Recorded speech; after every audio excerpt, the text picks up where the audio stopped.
I'm going to walk you through the best sidechaining methods for every possible situation. Whether it's audio or MIDI drums, or free or paid VSTs, it's all here. I'll also demonstrate why look-ahead is unnecessary as long as the docking starts accurately. The list of plugins I'm going to use is Lives Compressor, M Compressor, Kilohertz Gate, M Wave Shaper, M Ring Modulator, Zeek Shut the Fuck Up, Duck Buddy, Devious Machines to Duck, Chain Shaper, and Kilohertz Transit Shaper. I'm not recommending Ableton's Gate because the envelope's starting time and length is unpredictable, which makes it useless. Here I'm using a 7 millisecond DC offset as a trigger, but you can see just changing the threshold will change when the docking starts. So don't use Ableton's Gate or utility automation. It would be fine otherwise, but the workflow of copying and pasting the automation is stupid. I'm also not using Shaperbox, LFO Tool, or Gatekeeper because Shut the Fuck Up and Duck Buddy do the same thing for free, being MIDI triggered, sample accurate volume envelopes. And I don't believe in multiband sidechaining. There's a $10 alternative for Chain Shaper and Duck called GM Audio Ducker, and there's an $80 VST called Sweet Sonics Laser, which is probably the best thing out there, but I don't have either. First I'll go through all the methods with audio drums and then MIDI drums. Let's start with audio drums and sidechaining the sub from the kick. The best ways to sidechain the sub to the kick are to use Ableton's compressor, M Compressor, Kilohertz Gate, Devious Machines to Duck, or Chain Shaper. All of these can achieve the same effect that we are looking for, which is an envelope that starts on time, lasts for the duration of the kick's sub-frequencies, and then comes back up quick. These compressors work sample accurately and without look-ahead, and they can have really short release times.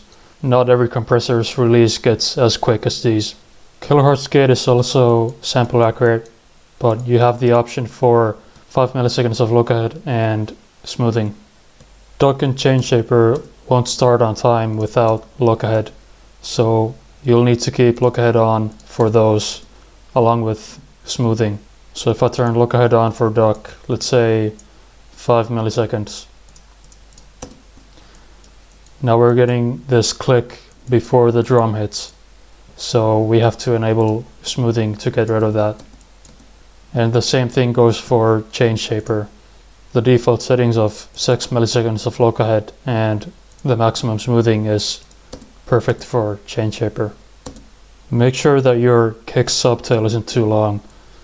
This is 147 milliseconds, which I would consider too long because you don't need this steady sub note at the end of your kick, because if you have your sub playing at the same time, it's just going to replace the sub frequencies of your kick.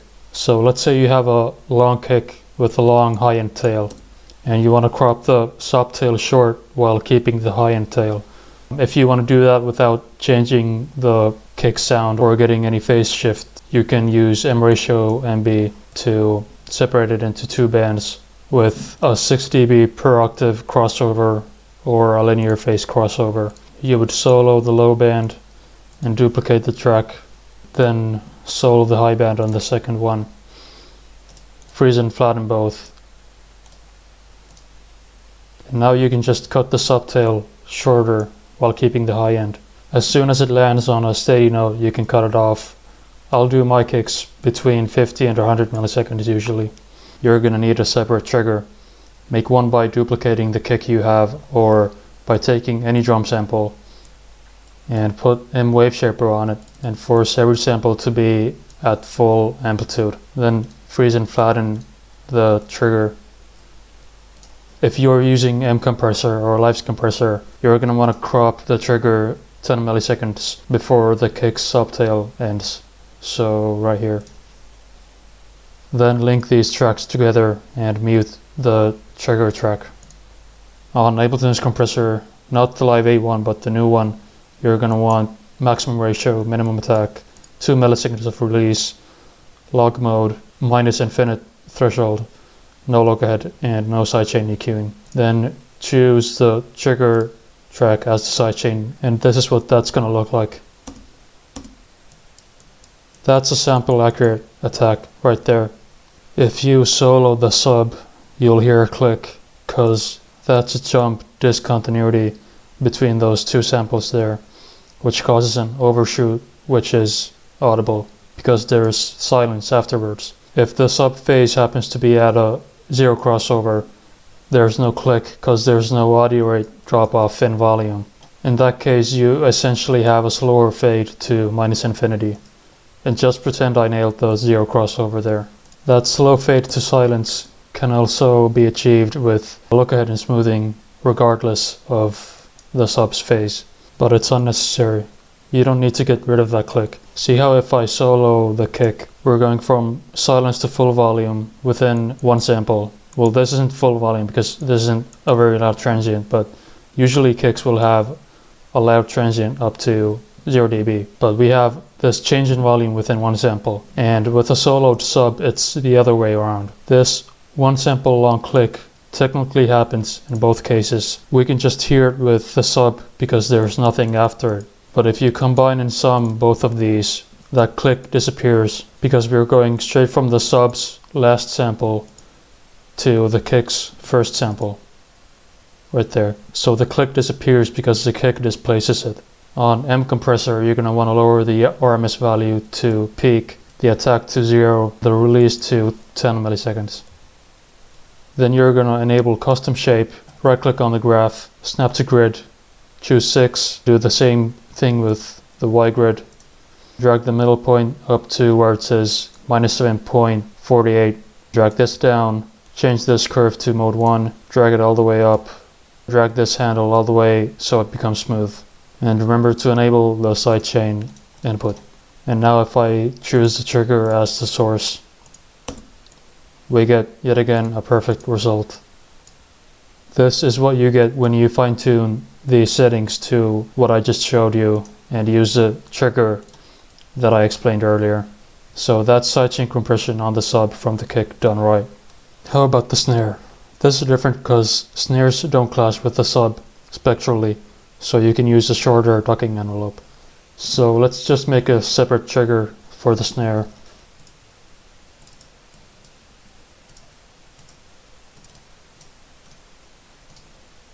And make the trigger as long as you want the hold stage or muting to last. If you want the release stage to start immediately, then just make the sample really short.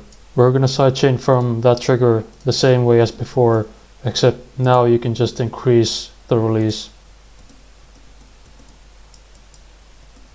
Next up is kilohertz gate. Set the threshold anywhere under 0 dB, the range to maximum. You don't need any tolerance. Enable sidechaining from here. Engage flip mode. When flip mode is on, the attack and release are essentially switched internally. So you're going to want to keep the release at 0 and the attack at around 10 milliseconds. Since this will mute the sub for as long as the trigger is above the threshold, you're going to want to make the trigger as short as possible because we have this hold parameter here in kilohertz gate. So just make it like 1 millisecond or less. And since we have an attack or actually release of 10 milliseconds, you're going to want to take the length of the sub of the kick, which is 74 milliseconds in this case, and take 10 milliseconds off of that and put that in the hold. So now we get this. That's a sample record, attack, and a perfect release stage. And remember, if you're going to use the 5 milliseconds of look ahead, you're going to want to compensate for that with 5 milliseconds of release. So now we get this. I don't use look ahead for the reasons I stated before, but it's there if you want it. Then there's duck and chain shaper. Duck launches the envelope when the trigger crosses the threshold. Chain shaper detects transients. So you can use the drum themselves as triggers, but I'd still set up separate short triggers, especially for duck, so that you can avoid mistriggering without having to mess with these settings here.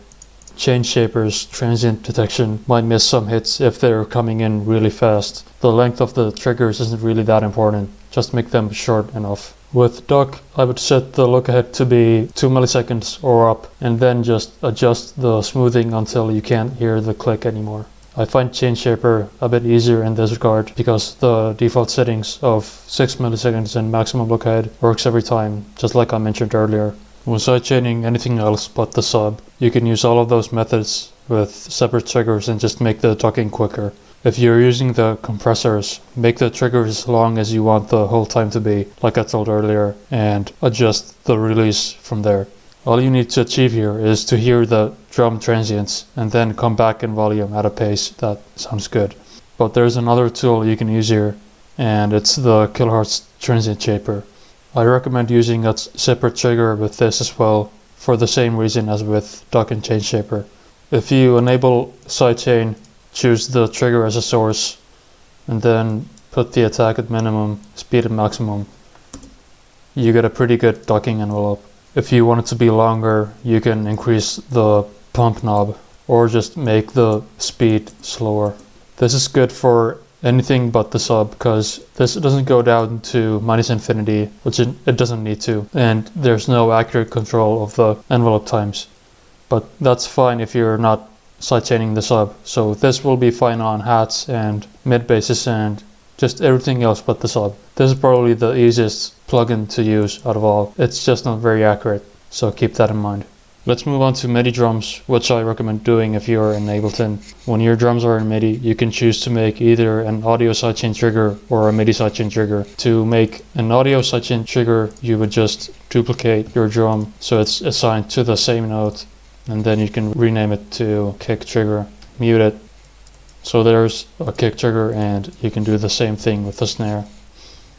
To set up MIDI triggers, what I would do to keep this drum rack track clean is to make 2 new MIDI tracks. Pull the MIDI from the drum rack. The first one will pull the MIDI from the kick, and the second one will pull the MIDI from the snare. Set these two in mode.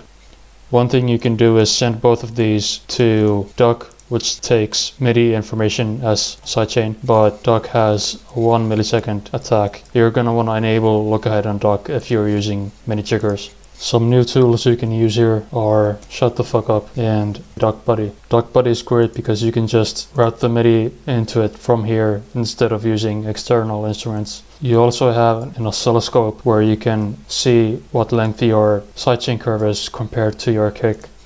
So if you choose the kick from the aux view, you can adjust it to be accurate. There's also a look ahead here if you want it. Just remember to compensate with the ramp. And if you're not in Ableton, you might want to use Shut the Fuck Up. The default length here is a quarter note. That's an eighth note. That's a 16th note. Then you would just set it to note on and route the MIDI information from your drums. So from right here. If you got more of these in your project, then instead of using the output of the MIDI tracks, you can just put some external instruments on them, group them and duplicate to send to other ones. If you want to get advanced, you can do ring mod sidechaining, which you will set up by taking M ring modulator, M wave shaper, grouping these to a rack so that one rack has M wave shaper, one has ring modulator, and one dry chain. You're going to mute the M wave shaper chain and keep the ring mod chain audible. Then you're going to route the drum audio to the M wave shaper chain using Live's compressor or any native device that has the sidechain option. Make sure there's no look ahead. Enable the listening button from here. So now the audio is going from the drums to this chain. And on M wave shaper, you're going to enable asymmetric mode, snap to grid. Put one point at -12 right in the middle and drag this point down. Now those drums are getting negatively rectified. So when you enable sidechain on M ring modulator and choose the M wave shaper chain as the source, you're doing ring mod sidechaining. A short explanation of what's happening is whenever the drum samples are full volume, the sub is ducking, and whenever the drums are at silence, the sub's coming back up in volume. Ring mod sidechaining is to sidechain compression what clipping is to limiting. Instant attack and instant release. When you sum these together, it doesn't cross 0 dB. You can also take it further than that. One thing you can do is send the MIDI triggers to a Shut the Fuck Up instance put after the ring mod rack. So don't put it in the dry chain, but put it after it, and then you can just layer volume docking with the ring mod sidechaining. You can make the ring mod sidechaining stronger if you put another wave shaper in this wave shaper rack and just distort the drums more. And now that it sounds more distorted, you can combat that with adding another shut the fuck up inside that same chain and use it to make the sidechain triggers shorter. So now that I have 2 of these here in this track, I would put these to no output and instead put an external instrument there. Send this to the first one and that to the second one, and just copy that over here. So now we've got our M sidechaining made stronger with the M wave shaper and shorter with the shut the fuck up, and then we're adding some volume sidechain on top of that. So it's all just very transparent. All of that might seem complicated to set up, and it is, but you only have to set it up once and then save it into your default project. It's what I do. I have it set it up in my default project and I never have to do these routings again. And here's a full mix where I'm doing exactly what I just described.